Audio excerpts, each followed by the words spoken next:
Si vous hésitez encore à investir dans l'action Carnival, le moment est peut-être venu de franchir le pas.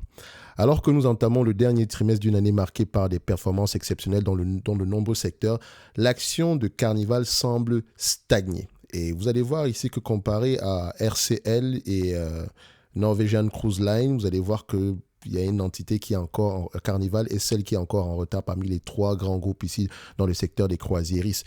Alors, mais cela ne devrait pas durer, d'accord? Plusieurs facteurs laissent entrevoir une croissance potentielle à venir pour cet opérateur de croisière. Voici trois raisons convaincantes d'envisager l'acquisition d'actions Carnival avant la fin de l'année 2024. Premièrement, une activité en pleine croissance. L'activité continue d'afficher des résultats financiers impressionnants. Donc, quand je parle d'activité, excusez-moi, Carnival continue d'afficher des résultats financiers impressionnants, soutenus par une reprise robuste de l'industrie des croisières. Rappelez-vous, pendant la pandémie, c'est le type de secteur d'activité qui a extrêmement souffert. Comme je le dis toujours ici, quand un secteur d'activité souffre de manière générale, c'est celui-là qui devrait intéresser le plus grand monde ici parce que c'est à ce niveau qu'on retrouve énormément d'opportunités et ça s'est déjà vérifié plusieurs fois. Le troisième trimestre de son exercice fiscal clos au 31 du mois de août a été particulièrement révélateur de la solidité de l'entreprise avec des niveaux records. Premièrement, chiffre d'affaires 7 milliards 900 en hausse de 14% par rapport à l'année précédente, bénéfice d'exploitation 2 milliards 200 en hausse de 34%, EBITDA ou BAIIA, donc bénéfice avant intérêt, impôts, dépréciation, amortissement, de 2 milliards 800, soit une augmentation de 25%. Total des dépôts clients atteignant 6 milliards 800 et rendement net et dépenses quotidiennes par passager à des niveaux records. L'année 2025 s'annonce tout aussi prometteuse avec des réservations déjà très élevées. Nous sommes en 2024, on réserve déjà pour 2025 et je vous dirais même que 2026, les réservations ont déjà bien commencé. Donc, l'année 2025, s'annonce tout aussi prometteuse avec des réservations déjà très élevées. Et l'inventaire disponible restant est limité à des prix records. Donc, si vous voulez réserver présentement pour 2025, ça va se faire à des niveaux de prix très élevés et la demande est quand même là. Donc, les premières réservations pour 2026 montrent également un engouement similaire, ce qui suggère que la demande pour les croisières ne faiblit pas du tout. De plus, avant la pandémie, je rappelle, c'était un marché en croissance de manière générale en termes du nombre de réservations année après année. Il n'y a que la pandémie qui a mis a juste ralenti cette croissance qui était déjà cette croissance sous-jacente qui était déjà présente. Donc là, on est juste dans une continuité. Donc de plus, Carnival prévoit l'ajout de nouveaux navires pour répondre à cette demande croissante. 3 nouveaux navires sont attendus d'ici 2028, ce qui permettra à la société de gérer efficacement ses coûts tout en continuant à capturer l'intérêt croissant des voyageurs. Et faites attention, c'est une industrie qui a tendance à dépenser énormément en capital. OK? Donc, vous allez voir ici que la plupart ici des cash flows opérationnels sont réinvestis massivement dans le rachat ici de nouveaux navires, année après année. Mais il faut également prendre en considération qu'on en vend certains. Donc, généralement, les nouveaux navires sont généralement moins, en termes de coûts, non seulement ils sont plus gros, mais également permettent des économies de coûts générales ici par rapport ici au type de carburant qu'on va avoir tendance à utiliser ou bien la consommation de carburant. Donc, il faut faire attention. Quand on parle ici de commande de nouveaux navires, c'est souvent une arme ici à double tranchant. OK, donc c'est juste toujours, je me permets juste de le rappeler ici. Alors, ces performances solides et cette demande soutenue devraient permettre à Carnival de maintenir son statut de leader mondial des croisières tout en enregistrant de nouveaux records de revenus. Deuxième raison ici, c'est la réduction des taux, la baisse des taux d'intérêt était un indicateur favorable. Donc, la réduction des taux d'intérêt prévue dans les prochaines années, donc ça a déjà commencé, je rappelle bien, pourrait offrir à Carnival une nouvelle impulsion importante. L'entreprise fait actuellement face à une dette considérable parce que pendant la pandémie, vu qu'il n'y avait pas de navires en circulation ici, il faut les entretenir, il faut payer le personnel, etc. Et comment est-ce qu'on va entretenir et on va payer le personnel sans toutefois avoir des revenus? On doit s'endetter. Les entités en question se sont endettées, elles ont émis de nouvelles actions. Donc l'entreprise fait actuellement face à une dette considérable, mais elle a pris des mesures pour rembourser les prêts à taux d'intérêt élevés et renforcer sa position financière. À la fin du troisième trimestre, Carnival avait déjà une dette à long terme de 28 milliards 600. Par rapport à la moyenne, Carnival a souvent une dette moyenne aux alentours de 2 fois l'EBITDA. 2 à 3 fois l'EBITDA. Actuellement, ça dépasse, on est à peu près au-dessus des 4 fois l'EBITDA ici. Et donc, si on arrive à couper cette dette de moitié, vous allez voir qu'en termes de... On va faire la valorisation tout à l'heure. Donc, À la fin du troisième trimestre, ici, Carnival avait une dette à long terme de 28 milliards 600 et 4 milliards 600 ici 4 milliards 600 ici en termes de liquidité disponible. Donc, si les taux d'intérêt baissent, Carnival pourra refinancer une partie de sa dette à des conditions plus avantageuses, ce qui allégerait les charges d'intérêt. Cela libérerait également des fonds pour de futurs investissements ou pour accélérer le remboursement du capital. De plus, une baisse des taux stimulerait l'économie, favorisant ainsi les dépenses des consommateurs, ce qui pourrait encourager un plus grand nombre de personnes à réserver des croisières. C'est un cercle, d'accord? Donc, baisse des taux d'intérêt pourrait être bénéfique à deux niveaux pour nous. À plusieurs niveaux, on va le dire comme ça. Ainsi, avec une réduction des taux d'intérêt et une diminution progressive de sa dette, Carnival pourrait retrouver une plus grande attractivité auprès des investisseurs, accélérant ainsi sa croissance. Troisième point positif ici, l'action est bon marché. L'une des principales raisons pour lesquelles Carnival représente une opportunité d'investissement intéressante est la valorisation actuelle. Malgré la forte hausse de ses revenus et de ses bénéfices, l'action Carnival reste sous-évaluée, ce qui en fait une véritable aubaine pour les investisseurs avertis que nous sommes. Le marché semble hésiter en raison du niveau d'endettement de l'entreprise, mais Carnival a montré sa capacité à gérer cette dette et à générer des liquidités importantes. Le risque principal réside dans la possibilité que la demande pour les croisières ralentisse avant que l'entreprise ne termine le remboursement de sa dette, ce qui est peu probable présentement, mais il faut le prendre en considération. Cependant, avec une demande toujours forte et des perspectives de baisse des taux d'intérêt, Carnival pourrait rapidement se retrouver dans une position plus confortable.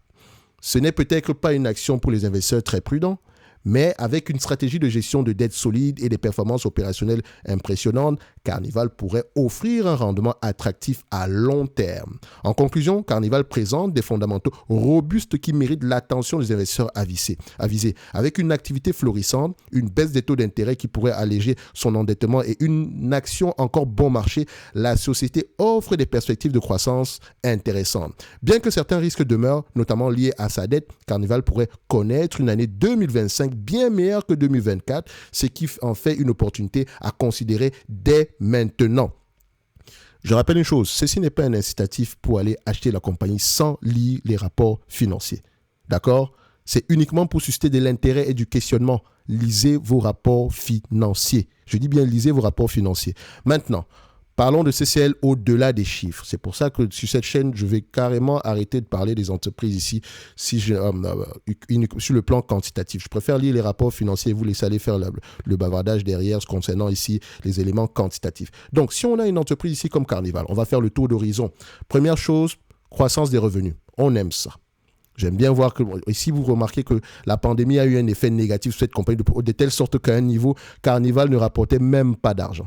Pourtant, les dépenses opérationnelles étaient là. Et vous allez voir ici qu'au niveau des marges brutes, la marge brute s'est littéralement effondrée de telle sorte que le milliard qu'on rapportait ici en termes de revenus était insuffisant pour couvrir les dépenses, le coût des marchandises.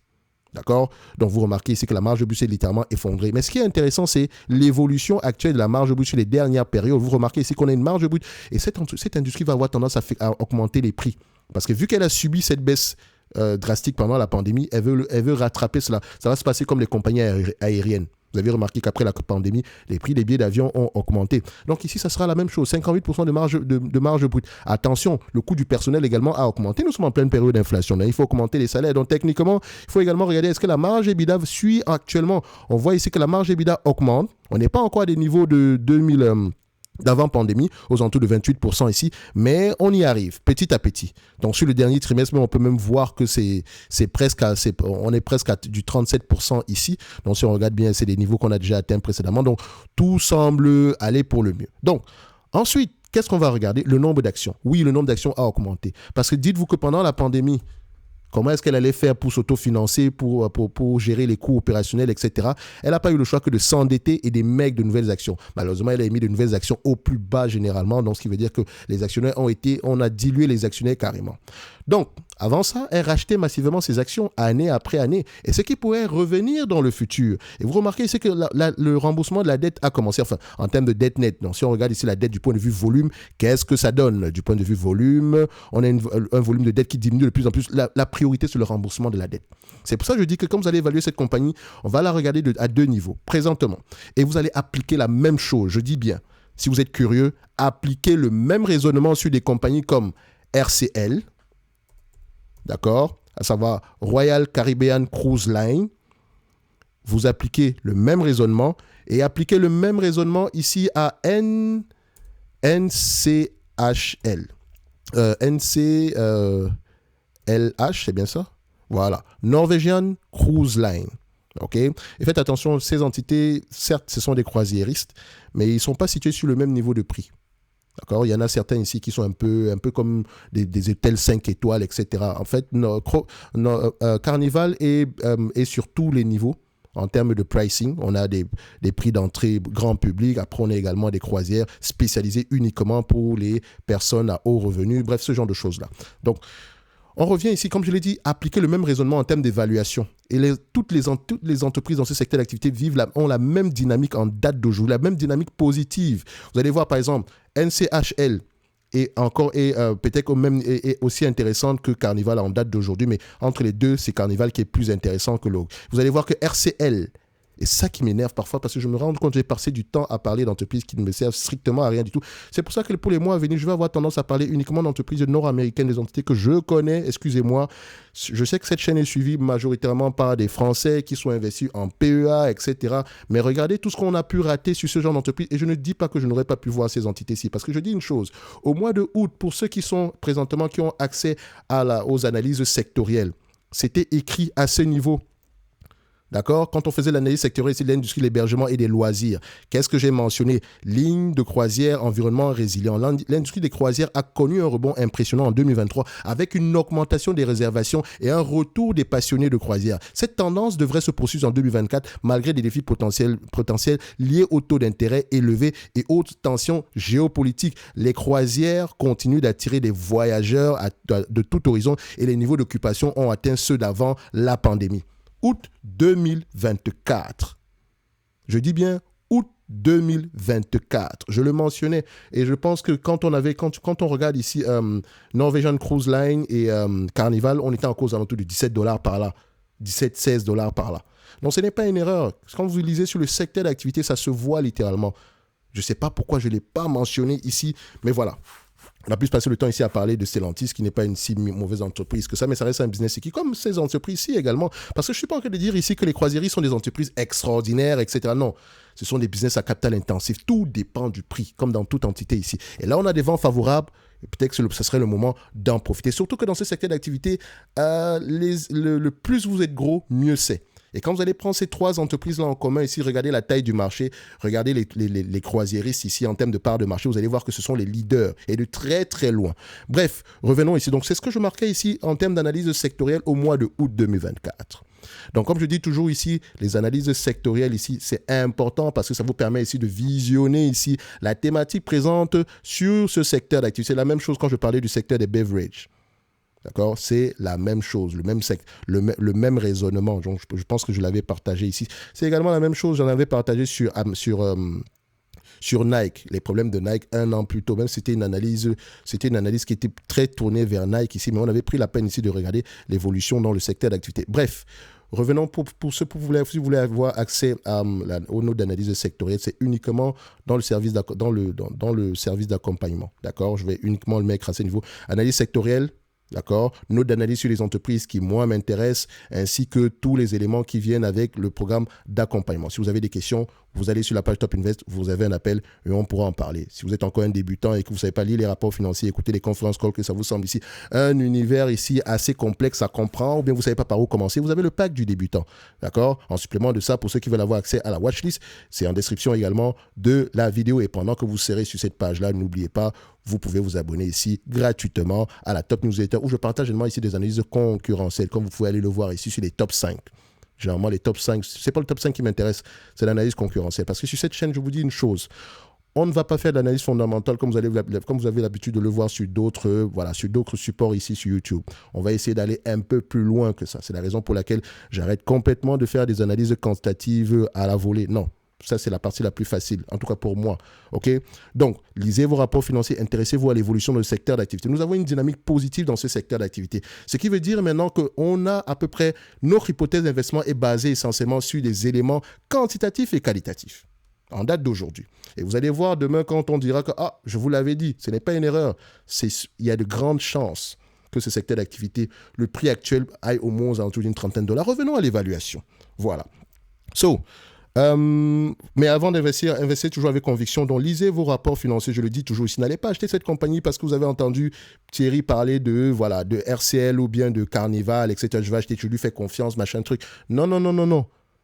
Oui, vous pourrez peut-être gagner de l'argent. Grand merci à vous. Mais si vous en perdez également, ce n'est pas mon problème. D'accord ? Ce n'est pas mon problème. Si vous en gagnez, ce n'est pas mon problème. Si vous en perdez, ce n'est pas mon problème. Si vous prenez une décision d'investissement, c'est à vos risques et périls. OK ? Donc, revenons ici. Carnival Cruise Line. Donc, on revient sur CCL. CCL, voilà, on a ça, tac, boum. Ça donne quoi ici en date d'aujourd'hui ? Et voilà. Du point de vue évaluation, je vais faire simple. Je vais la prendre ici par rapport à la valeur d'entreprise sur EBITDA. En moyenne, la valeur d'entreprise sur EBITDA sur cette compagnie aux alentours de 10 fois l'EBITDA. En moyenne, dans ce secteur d'activité. C'est pour ça que je vous dis, vous allez appliquer le même raisonnement sur une compagnie comme RCL ou bien Norwegian Cruise Line. J'aime toujours prendre la valeur d'entreprise sur EBITDA sur les 12 prochains mois. OK, donc en next 12 months, ça donne ici aux alentours de 10 fois l'EBITDA. C'est ce que je vais prendre. C'est la moyenne ici pour les entreprises globalement sur ce marché-là, sur le marché de manière générale. Donc, ça donne quoi?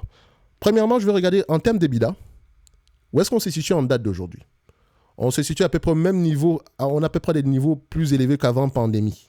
C'est déjà intéressant. Mais maintenant, je vais prendre en considération une éventuelle croissance parce qu'il se semble que la croissance soit là.